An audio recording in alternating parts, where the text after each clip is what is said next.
Hey guys, आज की video में हम कवर करेंगे हैमलेट, जो कि एक बहुत ही ज़्यादा फेमस प्ले है और एक ट्रेजेडी है जिसे लिखा था विलियम शेक्सपियर ने।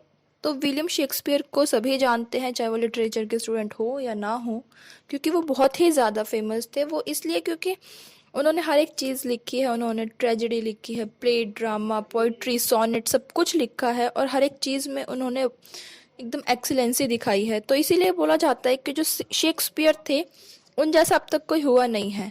तो जो शेक्सपियर थे वो एलिजाबेथन टाइम के थे और जैकोबियन टाइम पीरियड के थे।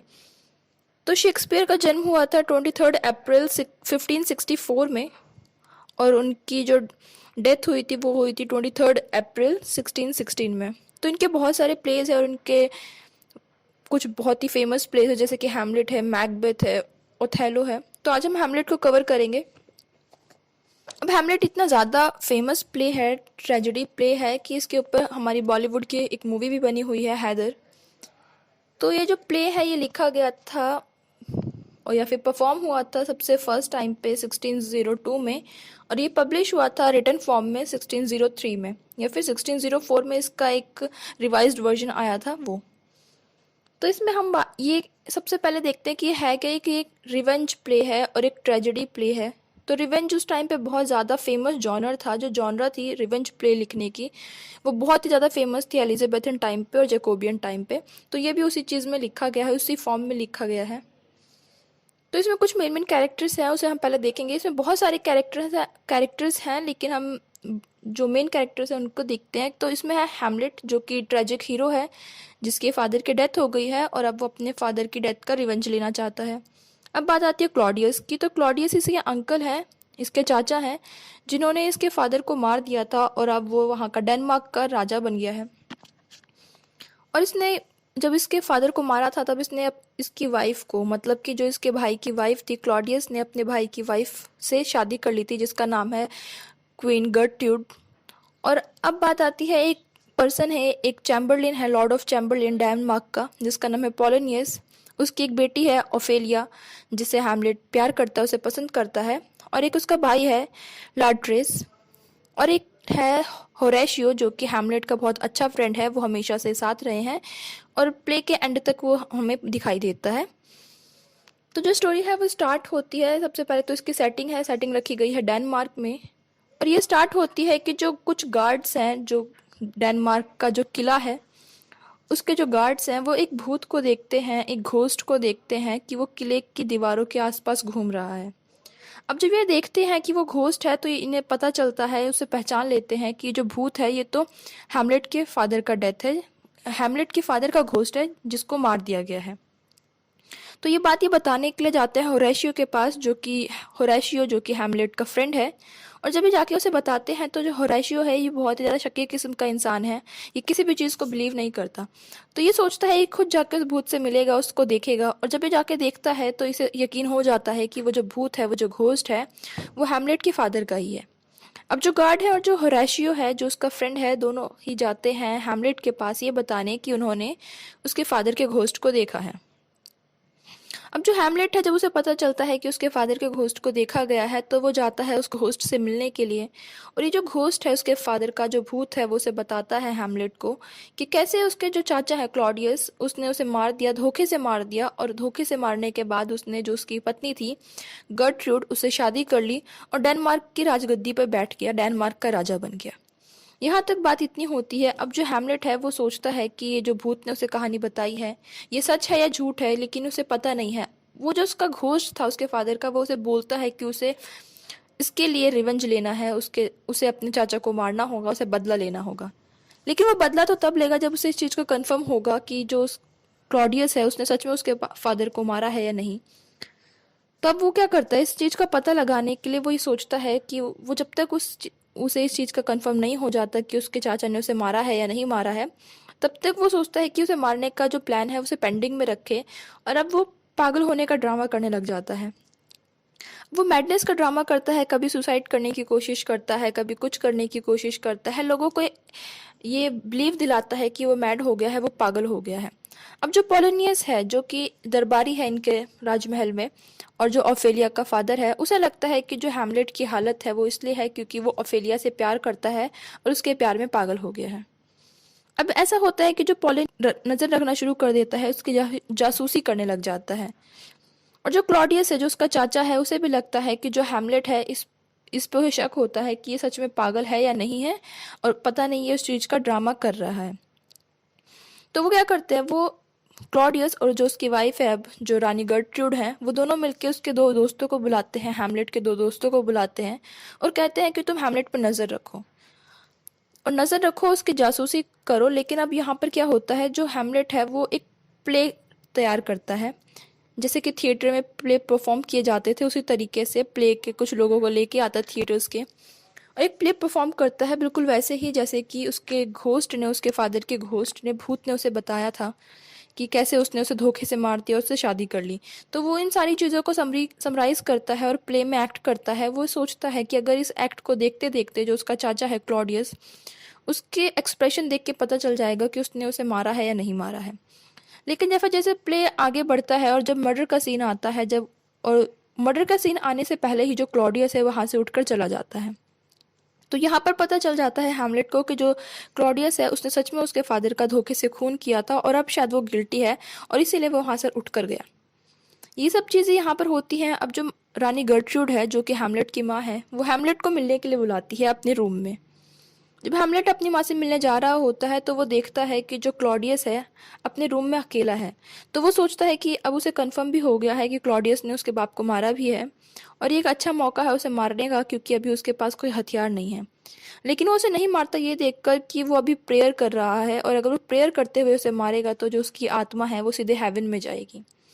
और जो कि उसका चाचा इतना घटिया इंसान था, उसने उसके फादर को धोखे से मारा था, तो वो हेवन में जाने के लिए, स्वर्ग में जाने के लिए तो बिल्कुल नहीं बना है।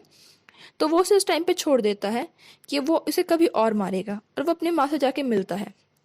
अब यहाँ पर हैमलेट और उसकी माँ के बीच में थोड़ी सी कन्वर्सेशन होती है इस चीज को लेकर कि वो क्यों ऐसे बिहेव कर रहा है और क्लॉडियस के साथ ऐसे बिहेव क्यों कर रहा है। और वो इतना ज़्यादा एग्रेसिव हो जाता है बात करते करते कि गर्ट्रूड को लगता है कि ऐसा ना हो कि हैमलेट उसे इसी वक्त मार दे। मतलब उसे लगता है कि शायद हैमलेट उसको, गर्ट्रूड को ही मार दे, वो इतना ज़्यादा एग्रेसिव हो गया होता है। अब यहाँ पर जो पोलोनियस है जो इनका दरबारी है और फेलिया का जो फादर है, वो पर्दे के पीछे छुपा होता है, और वो इतना, जब वो देखता है कि जो हैमलेट इतना अग्रेसिव है, वो गलती से हेल्प के लिए चिल्लाने लग जाता है। अब जब वो हेल्प के लिए चिल्लाता है तो जो हैमलेट है उसे लगता है कि ये जो पर्दे के पीछे ये आदमी है ये क्लॉडियस है, और वो क्लॉडियस सोच के उसे तलवार मार देता है। लेकिन जब वो लाश बाहर निकलती है तो पता चलता है कि वो उसने गलती से पोलोनियस को मार दिया है, और क्लॉडियस सोच के उसने पोलोनियस को मार दिया है। लेकिन अब उसने अपराध किया था, तो इसलिए अब जो क्लॉडियस है उसे एक टॉपिक मिल जाता है ये बोलने के लिए कि जो हैमलेट है उसने एक अपराध किया, उसने एक क्राइम किया है और उसे सजा तो मिलेगी ही। तो यहाँ पर वो पॉजिटिव बनने की कोशिश करता है और कहता है कि मैं हैमलेट को बचाने के लिए उसे और उसके दो दोस्तों को इंग्लैंड भेज देना चाहता हूँ। अब वो इंग्लैंड चला जाएगा तो वहाँ जाकर बच जाएगा, और उसकी जो सज़ा है, जो उस पर कोई भी चार्ज होंगे वो नहीं लगेंगे और वो बच जाएगा। लेकिन यहाँ पर जब हमें थोड़ी देर बाद पता चलता है कि जो क्लॉडियस है वो उसे बचाना नहीं चाहता, बल्कि वो चाहता था कि वो इंग्लैंड भेजेगा उसे और वहीं पे मरवा देगा। क्योंकि यहाँ पर जो इंग्लैंड के राजा हैं, ये जो क्लॉडियस है इसके दो दोस्तों को एक लेटर देता है कि वो जाकर इंग्लैंड के राजा को दे देना, जिसमें था कि जब वो इंग्लैंड आएगा तो उसे वहाँ पर ख़त्म कर दिया जाए और उसे डेनमार्क आने की कभी ज़रूरत ही ना पड़े। अब ये होता है कि जो क्लॉडियस मर चुका है, लेकिन जो ऑर्फेलिया है जो क्लॉडियस की बेटी है, वो अपने जो फादर है उसके डेथ के शोक में मर जाती है। अब वो उसके शोक में मर जाती है, और ऐसा भी है कि शायद वो सुसाइड कर लेती है, लेकिन ये चीज़ें क्लियर नहीं है। अब वो मर गई।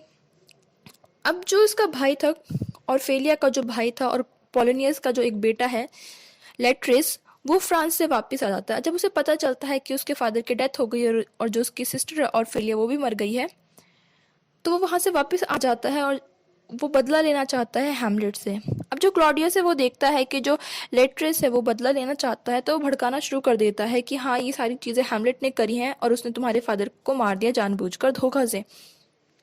अब यहाँ पर क्या होता है, जो जो हैमलेट है और उसके जो दोस्त हैं जो इंग्लैंड जा रहे होते हैं, उनके जो जहाज होती है, उनकी जो शिप होती है, उस पर डाकू हमला कर देते हैं और वो उनसे बचकर कैसे न कैसे करके डेनमार्क वापस आ जाता है। लेकिन वो डेनमार्क आ जाता है, लेकिन उसे पता नहीं होता है कि यहाँ पर तो पोलिनियस उसका जो बेटा है लेट्रिस उसका वेट कर रहा है, उससे बदला लेना चाहता है। अब जब हैमलेट यहाँ पर आता है तो उसे पता चलता है कि जो उसने मारा था पोलिनियस को, उसके गम में जो उसकी गर्लफ्रेंड है, जो उसकी बिलविड है और फेलिया, वो भी मर गई है और उसकी डेथ हो गई है। फ्यूनरल में जाता है, मतलब कि उसके अंतिम संस्कार में जाता है और वहां जाकर ये उसके भाई से मिलता है और उन दोनों के बीच में लड़ाई झगड़ा शुरू हो जाता है, दोनों के बीच में मारपीट होती है। अब इस चीज का फायदा लेकर जो क्लॉडियस है वो क्या करता है, एक फाइट का अरेंजमेंट करता है कि एक ऐसा मैच होगा जिसमें इन दोनों को लड़ने के लिए भेजा जाएगा। अब यहाँ पर जो क्लॉडियस है वो इतना स्मार्ट प्ले करता है कि वो जो उसका भाई होता है लेट्रिस और जो हैमलेट है, दोनों को एक तलवार दे देता है। और जो लेट्रिस की जो तलवार है, उसके तलवार में वो जहर लगा देता है ताकि जब वो दोनों लड़ाई करें और जब हैमलेट उस तलवार से जख्मी हो तो जहर उसके शरीर में फैल जाए और वो मर जाए। और अगर वो फिर भी उस तलवार से बच जाता है या फिर वो जख्मी नहीं होता है, तभी भी उसने एक प्लान कर रखा है कि जब वो जीत कर आएगा तो उसे एक शरबत पिलाया जाएगा, जिस शरबत में उसने जहर मिला दिया है। लेकिन यहाँ पर होता ऐसा है कि जो गर्ट्रूड है गलती से उस शराब को पी लेती है, उसे पता नहीं होता और वो जहर वाला शराब पी लेती है और वहाँ पे उसकी डेथ हो जाती है। अब जो मैच हो रहा होता है तो उसमें जो उसका भाई है लेट्रिस, तो लेट्रिस की जो तलवार है वो हैमलेट को घायल कर देती है और इसी बीच में उन दोनों की तलवार आपस में एक्सचेंज हो जाती है। पहले जो तलवार हैमलेट को घायल करती है तो जो उसका जहर होता है हैमलेट की बॉडी में फैलने लगता है। लेकिन अब जो उनकी तलवारें हैं वो एक्सचेंज हो गई हैं, तो अब जो हैमलेट है उसके पास जो तलवार है उसमें जहर लगा हुआ है और वो भी अब क्या करता है, ऑफिलिया के भाई को उसी तलवार से घायल कर देता है। और जब उसे पता, जो उसका भाई है लेट्रिस, जब वो मरने लगता है तो वो उस चीज को समझ जाता है कि जितनी भी चीजें हुई हैं ये सारी क्लॉडियस की चाल थी। अब उससे वो तो मर गया लेकिन उसे वो कुछ कर नहीं सकता। और जब हैमलेट देखता है कि जो लेट्रिस है वो भी मर गया और उसमें जहर मिला था, तब वो समझ जाता है कि उसकी भी थोड़ी देर में ही मौत हो जाएगी। तो वो सोचता है कि उसे मरने से पहले वो अपने चाचा को भी मार देगा, क्योंकि उसे तो लास्ट में मरना ही है। तो वो जाके क्लॉडियस को भी तलवार से मार देता है। अब यहाँ पर सारे ही कैरेक्टर जो है वो मर गए। अब बात आती है कि जब ये सब मर गए हैं तो बीच में हमें पता चलता है कि जो ये क्लॉडियस है ये इतना भी नकारा एक किंग नहीं है, बल्कि एक ब्रेव किंग है। क्योंकि जो नॉर्वे का किंग है वो वहां पर बार बार हमला करता रहता है डेनमार्क में, और जो क्लॉडियस है उसने अपने इस डेनमार्क को, इस राज्य को बचाया है हमेशा ही नॉर्वे के किंग से। अब जो बात होती है, जब ये सारे ही मर गए, सबकी ही डेथ हो गई है चाहे कैसी भी हुई हो, तो अब जो नॉर्वे का किंग है वो डेनमार्क आता है, इस पर अटैक करने के लिए आता है, इन्वेट करता है। लेकिन जब वो यहाँ आता है तो देखता है कि सारे ही कैरेक्टर्स जितने भी लोग हैं वो सब मरे हुए हैं। और अब जो होरेशियो है, जो कि हैमलेट का फ्रेंड था, वो उस किंग को बताता है, जो नॉर्वे का किंग है, कि कैसे कैसे ये चीज़ें हुई हैं और कैसे हैमलेट को एक प्ले के हिसाब से, एक ट्रिक के हिसाब से इन सब की मौत हो गई है। तो जो नॉर्वे का किंग है वो इस चीज़ का सम्मान करता है और जो हैमलेट है उसका सम्मान उसी तरीके से करता है जैसे कि एक कोई वीर सिपाही मर जाता है तो उसका सम्मान किया जाता है। तो यहाँ पर ये जो प्ले है खत्म हो जाता है। अब बात आती है इसमें ट्रेजेडी क्यों है, क्योंकि ट्रेजेडी ऐसे है कि जितने भी कैरेक्टर्स हैं उन सभी को, वो सभी ही लास्ट में मर जाते हैं। और रिवेंज, क्योंकि रिवेंज ही हो रहा है, हैमलेट उससे रिवेंज लेना चाहता है क्लॉडियस से, और जो ऑर्फेलिया का भाई है वो हैमलेट से रिवेंज लेना चाहता है। तो वन बाय वन रिवेंज की स्टोरी चलती आ रही है, बिल्डअप हो रही है। और दूसरी बात है कि इसमें सॉलिलोक्यू है। सॉलिलोक्यू होता है कि जो एक पर्सन है वो अपने आप से जो बातें करता है, लेकिन वो जब थिएटर में ये चीज़ परफॉर्म होती है तो जो वो बोलता है ये ऑडियंस को सुनाई देता है, अदर कैरेक्टर्स को सुनाई नहीं देता है। तो जो ऑडियंस है उन्हें पता चल पाता है कि जो कैरेक्टर बोल रहा है उसके इनर माइंड क्या बोल रही है, उसके इनर सेंस क्या है, वो चीज़ें वो सुन पाते हैं। तो इसमें टोटल 7 सॉलिलोक्यू है जो हैमलेट की, जो कि बहुत ही ज़्यादा इंपॉर्टेंट है, उसमें 7 है इसमें। और इसके बाद ये प्ले खत्म हो जाता है। I really hope that you like the video, and if you like the video then make sure that you hit the like button and do subscribe my channel. Thank you.